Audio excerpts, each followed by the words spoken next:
The Cricket Cranes, who headed into the third round of the ICC Cricket World Cup Challenge League B, unfortunately failed to progress to the next round after coming second to Jersey, despite the two teams finishing on the same number of points on 22. This meant that Uganda's long pursuit to qualify for the 2023 World Cup qualification to India and the dream of attaining one-day international status came to a disappointing end.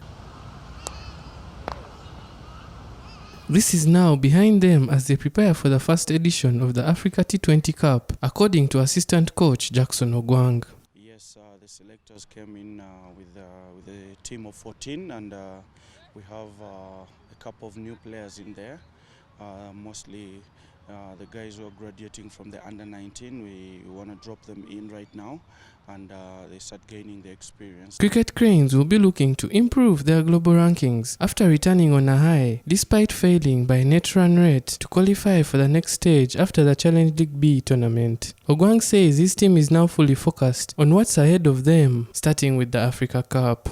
We got disappointed. We didn't get to the World Cup qualifiers, the next stage of the World Cup qualifiers. But again, the mission is big. The target is far ahead of us. We have the World Cup qualifiers coming up next year. We have the 50-over qualifiers coming up after this. So we only can keep our heads up and focus on what is coming ahead.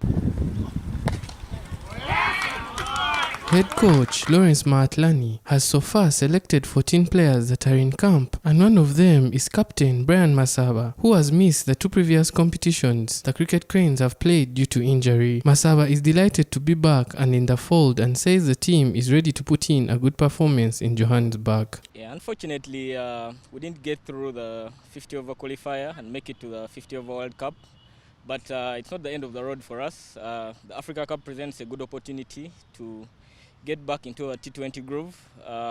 There's opportunities for several guys to put their hands up and make a case for themselves. The inaugural tournament will have 8 teams including Uganda, Botswana, Ghana, Mozambique, Kenya, Nigeria, Malawi and Cameroon. Uganda is in Pool A with Ghana, Nigeria, Botswana and Malawi. The Cricket Cranes opened their account against Botswana on September the 15th. Noah Walakira, CTV, PM Edition.